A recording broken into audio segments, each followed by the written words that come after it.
خداوند یسوع مسیح کے پاک نام میں آپ سب کی سلامتی ہو۔ خداوند کے شکر گزار ہے اس کی برکات کے لیے اور آج کے زندگی بخش کلام کے لیے۔ اس سے پہلے کہ خدا کا پاک کلام کھولیں، آئیے ہم دعا کریں، اور جس مضمون پر آج ہم غور کرنا چاہتے ہیں وہ ہے راست باد کی دعا، پریئر آف اے رائچس۔ دعا کریں۔ آسمان اور زمین کے خالق اور مالک، تیرا شکر، تیری تعریف، تیری تمجید ہو تیری زندگی بخش کلام کے لیے۔ دامن جیسے ہم آج دعا کے متعلق جاننا چاہتے ہیں تو ہمارے دلوں کو کھول، تیرے ہی پاک اور مقدس نام سے مانگ لیتے ہیں، آمین۔ خداوند کی زندگی بخش کلام میں جب ہم یعقوب کا 5واں باب اور اس کی 13 آیت سے مزید دیکھتے ہیں تو خدا کے کلام میں لکھا ہے کہ اگر کوئی مصیبت زدہ ہو تو خداوند سے دعا کرے۔ اگر کوئی بیمار ہو تو کلیسیا کے بزرگوں کو بلا کر ان کے ساتھ دعا کی جائے اور بیمار پر تیل ملا جائے تاکہ وہ شفا پائے، اور جو ایمان کے ساتھ دعا ہوگی اس کے باعث بیمار بچ جائے گا اور اس کے گناہوں کی معافی ہوگی۔ کلام مقدس کے 16ویں آیت اور آخری حصے میں لکھا ہے، راست باد کی دعا کے اثر سے بہت کچھ ہو سکتا ہے۔ یعنی جو خداوند کی زندگی بخش کلام میں جو کچھ ہم نے دیکھا ہے، اس کے متعلق جب ہم دیکھتے ہیں کہ راست باد کون ہے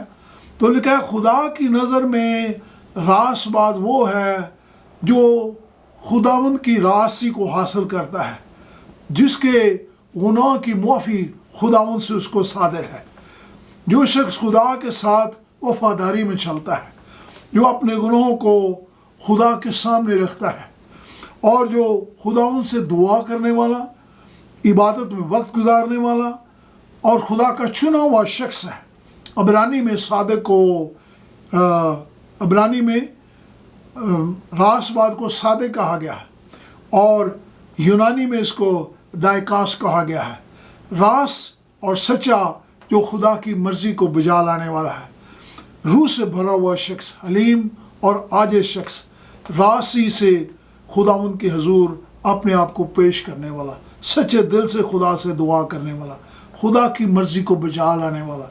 جس کی قوت خداوند ہے۔ پرانے عہد نامے میں خاص طور پر ہم دیکھتے ہیں کہ کہن جو تھے وہ شفایت کا کام کرتے تھے، اور جب وہ شفایت کا کام کرتے تھے تو اس سے پہلے کہ وہ قربانی دیں یا خدمت کا کام کریں، انہیں سب سے پہلے ایک برا لے کر اس کو ذبح کر کے اپنے گناہوں کی معافی خدا سے مانگنے کی ضرورت ہوتی تھی۔ اس سے پہلے کوئی خدمت کریں وہ اپنے گناہوں کو خدا کے حضور لا کر خدا سے معافی مانگتے تھے۔ اس لیے جو اس صورت میں ہماری خدمت خدا کے حضور مؤثر ہو سکتی ہے جب ہم کہن کی طرح اپنی زندگی کو خدا کے حضور پیش کرتے ہیں اور خدا ہمارے گناہوں کو معاف کرتے ہیں جو ہم خدمت کرنے والے ہیں، اور جب ہم خدا ہمارے گناہوں کو معاف کریں گے تو پھر خدا ہماری خدمت کو مؤثر بنا دیں گے۔ اگر ہم چاہتے ہیں کہ خدا ہمارے وسیلہ سے خدا میں استعمال کرے تو ہمیں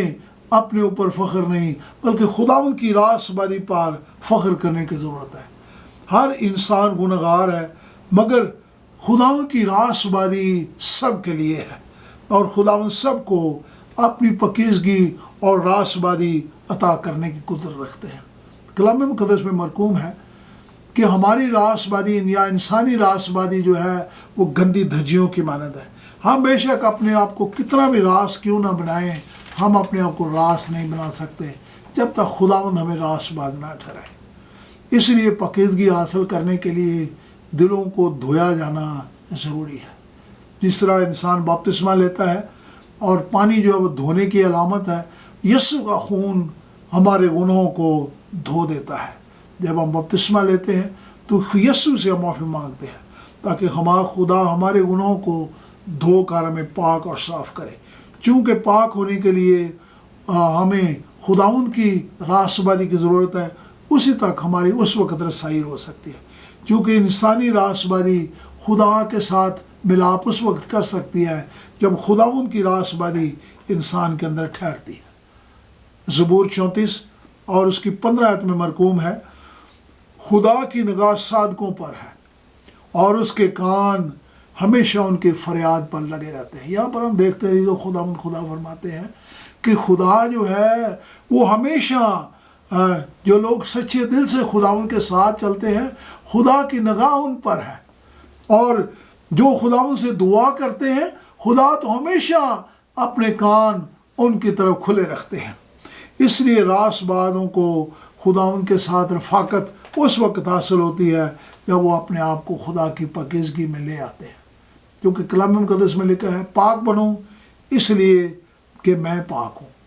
اور نئی زندگی کا تجربہ ہمیں اسی حاصل ہوتا ہے جب ہم خداوند کی پاکیزگی کو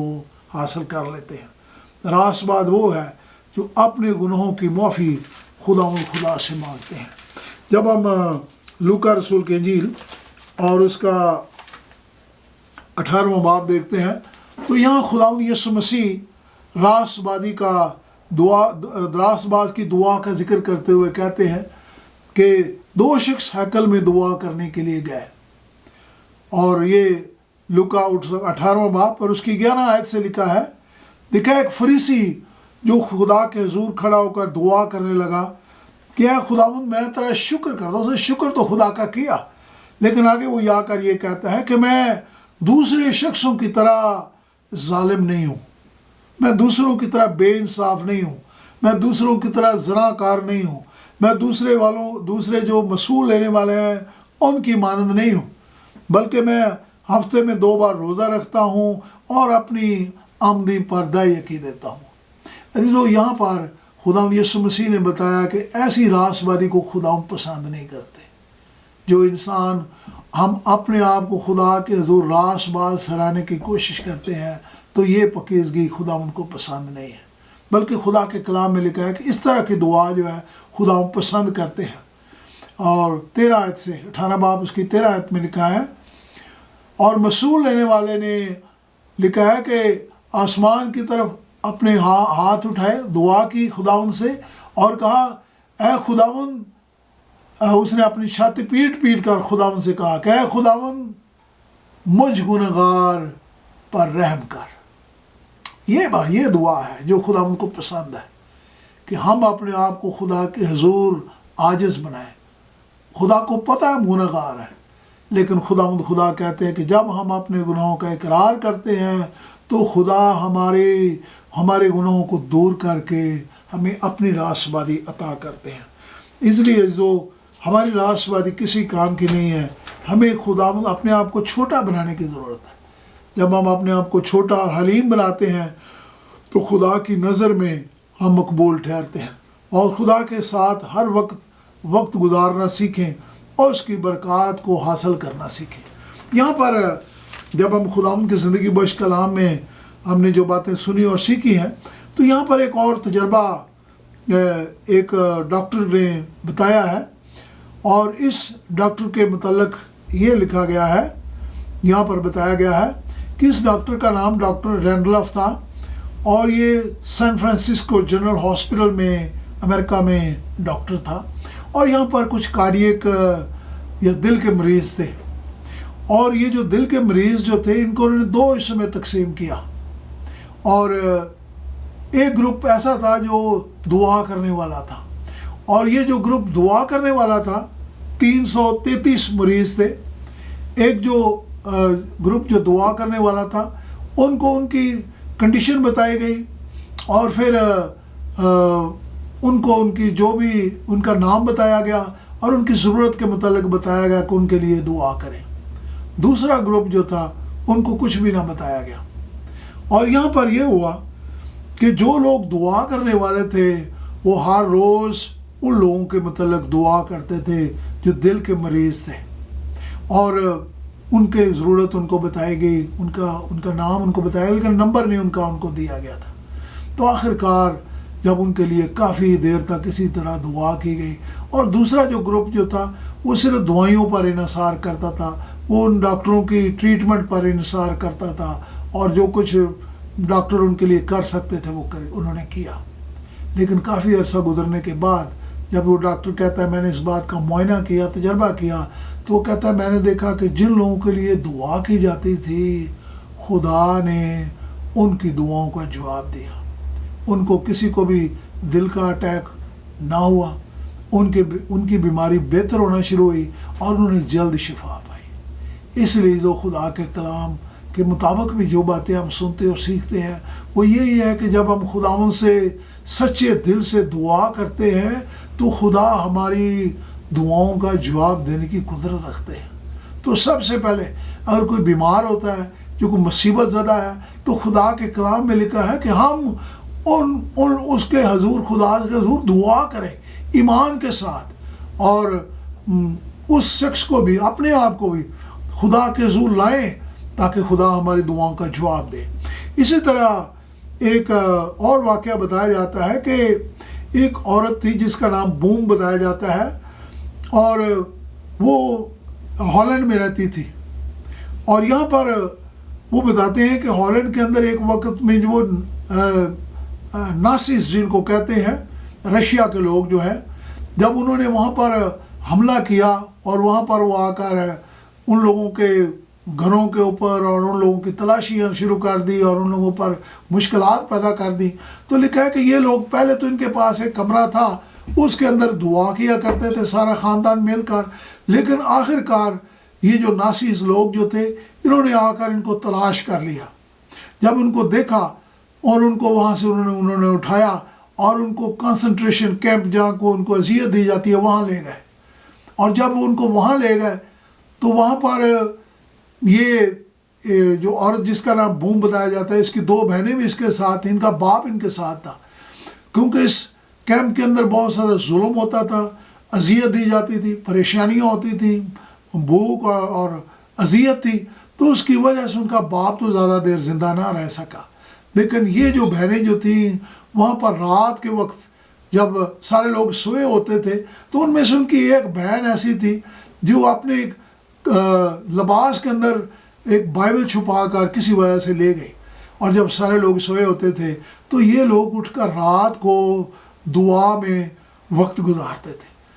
یہ لوگ بائبل کھولتی تھی یہ بہنیں اور دعا کرتی تھی، اور وہاں پر جو گارڈ ہوتے تھے ان کے لیے دعا کرتی تھی، جہاں پر جو لوگ فوجی تھے، جو اذیت دینے والے اور دوسرے عملے کے لوگ اور گورنمنٹ اور سب لوگوں کے لیے وہ دعا کرتے تھے۔ اور وہ کہتی ہے کہ بے شک وہاں اندھیرا تھا، پریشانی تھی، دکھ تھی، تکلیف تھی، اذیت تھی، لیکن ہمیں ایک حوصلہ اور تسلی تھی کہ ہم خداوند سے دعا کرتے تھے۔ وہ کہتے ہیں اس دعا کی وجہ سے ہمارے حوصلے بلند تھے۔ جب وہ جنگ ختم ہو گئی تو اس کے بعد انہوں نے یہ سٹوری بتائی، انہوں نے کہا کہ خدا نے ہمیں اس مشکل اور مصیبت میں، موت میں سے نکالا، اس لیے کہ ہم نے خداوند کے زندگی بخش کلام کو پڑھنا، سننا اور سیکھ لیا اور خداوند سے دعا کرنا جان لی۔ جب ہم خداوند سے دعا کرتے ہیں تو وہ کہتی ہیں کہ ہمارے حالات بدل جاتے ہیں۔ خدا گورنمنٹ کے لوگوں کے دلوں کو بھی نرم کر دیتا ہے، خدا جن حالات میں ہوں خدا ان کو حالات کو ہمارے لیے ٹھیک کر دیتے ہیں۔ اور اس طرح سے وہ عورت بتاتی ہے کہ ہم بے شک عام لوگ تھے، لیکن جب ہم نے خداوند سے دعا کرنا سیکھی تو خدا نے ہماری دعاؤں کا جواب دیا، اور خدا نے ہمارے ایمان کو مضبوط کیا، اور خدا نے ہمیں برکت عطا کی۔ یہاں پر ایک اور جگہ کا ذکر ہے یوگنڈا کا، وہاں پر لکھا ہے کہ ایک گاؤں تھا، اور اس گاؤں کے اندر بڑا ظلم تھا، لوگ شرابیں پیتے تھے، وہاں پر کرائم بہت زیادہ تھا اور برائی بہت زیادہ تھی اور ہر قسم کے حالات تھے۔ تو یہاں پر بتایا جاتا ہے کہ لوگوں نے کیا کیا، انہوں نے ایک پریئر آلٹر بنایا، اور پریئر آلٹر ایک باکس سا تھا، اس باکس کے اندر لوگ جو تھے وہ زیادہ کھڑے تو نہیں ہو سکتے تھے، لیکن وہ جھک کر بیٹھ کر خداوند سے دعائیں کیا کرتے تھے۔ وہ کہتے ہیں ہم نے گھٹنے ٹیک کر، ہم نے بیٹھ کر، جس حالت میں بھی ہوتے تھے مشکل مصیبت میں خداوند سے دعائیں کرنا شروع کر۔ کہتے ہیں ہم نے گاؤں کے لوگوں کے لیے، گورنمنٹ کے لوگوں کے لیے، حالات کے لیے، اور جو لوگ کرائم کرنے والے تھے ان کے لیے دعائیں شروع کر دی۔ لیکن کہتے ہیں کہ جب کافی عرصہ ہمارا اسی طرح گزر گیا تو آخر کار ہم نے محسوس کیا کہ خدا نے اس ماحول میں ایک تبدیلی پیدا کر دی، اور وہاں پر ظلم کم ہو گیا۔ جو شراب پینے والے لوگ تھے انہوں نے شرابیں چھوڑ دی، جو جرائم پیشہ لوگ تھے انہوں نے جرائم چھوڑ دیے، اور وہ کہتے ہیں کہ آہستہ آہستہ اس جگہ کے حالات بدلنا شروع ہو گئے، اور وہ کہتے ہیں کہ خدا نے ہماری دعاؤں کا جواب دیا، اور ہم نے دیکھا ہے کہ دعائیں جو ہیں وہ کام کرتی ہیں، اور اس کی وجہ سے وہ کہتے ہیں کہ خدا جو ہے حالات کو بدل دیتے ہیں۔ اسی طرح ایک اور واقعہ بتایا جاتا ہے کہ ساؤتھ کوریا میں لوگ جو تھے وہ پہاڑوں پر جا کر انہیں دعائیں کرنا شروع کر دیں۔ 1950 کی بات ہے، بتایا جاتا ہے کہ یہ لوگ پہاڑوں پر جاتے تھے اور پہاڑوں پر جا کر دعا کیا کرتے تھے، اور جب وہ پہاڑوں پر جا کر دعا کرتے تھے تو اس دوران وہ لوگ صبح شام جو بھی ان کو ٹائم ملتا تھا وہ جا کر پہاڑ پر دعا کرتے تھے، اور وہ کہتے ہیں کہ ہم نے دیکھا کہ وہ پہاڑ ہمارے لیے باعث برکت بن گئے۔ وہ صرف ہمارے لیے ٹھنڈک اور خوشیاں ہی نہیں لاتے تھے، بلکہ ہمارے لیے دعاؤں کا وہ ایک قلعہ بن گیا۔ اور وہ کہتے ہیں کہ آہستہ آہستہ ساؤتھ کوریا میں لوگوں کی زندگیاں بدلنا شروع ہو گئی۔ آج وہ کہتے ہیں کہ پوری دنیا میں لوگ مشنری ساؤتھ کوریا سے جاتے ہیں، اور سب سے بڑا چرچ ساؤتھ کوریا میں پایا جاتا ہے۔ وہ کہتے ہیں کہ ساؤتھ کوریا کی زندگیاں جو بدل گئی ہیں وہ دعا کی وجہ سے بدل گئی ہیں۔ اس لیے جو خدا کے کلام میں یہ بات لکھی ہے کہ خدا ہمیشہ راس بندوں کی دعاؤں کو سن کر جواب دینے کی قدرت رکھتا ہے۔ اس لیے جو خدا کے کلام میں لکھا ہے کہ ہمیشہ خداوند سے دعا کرنا سیکھیں۔ بے شک ہمیں نہیں پتا کہ ہم کس طرح دعا کریں، لیکن روح القدس ہمارے لیے دعائیں کرتا ہے، اور وہ رو رو کر ہمارے لیے دعا کرتا ہے، تاکہ جو الفاظ جو ادائیگی ہمیں نہیں آتی خدا کا روح ہمارے لیے کرتا ہے، اور اس طرح ہماری رسائی خداوند تک ہے، اور خداوند ہماری دعاؤں کا جواب دیتے ہیں جب ہم سچے دل سے خداوند سے دعا کرتے ہیں۔ خداوند یسوع مسیح کے متعلق لکھا ہے متی 6:9 میں کہ خداوند یسوع مسیح صبح سویرے پہاڑ پر جا کر تنہائی میں دعا کرتے تھے۔ وہ تو پاک اور مقدس تھے، انسان گناہ گار ہے۔ خداوند یسوع مسیح کو دیکھتے ہوئے ہمیں کتنا زیادہ دعا میں وقت صرف کرنے کی ضرورت ہے۔ میری دعا ہے کہ خداوند آپ سب کو بڑی برکت بخشے، اور ہمیں دعا سکھائے کہ ہم ہر وقت ہر روز خداوند سے دعا کرنا سیکھیں اور اس کی برکات کو حاصل کرنا سیکھیں۔ دعا کریں۔ آسمان اور زمین کے خالق اور مالک، ہمیں زندگی دینے والے ہمارے سچے اور زندہ خداوند خدا جو اپنی معجزانہ قدرت سے ہماری دعاؤں کو سن لیتا ہے،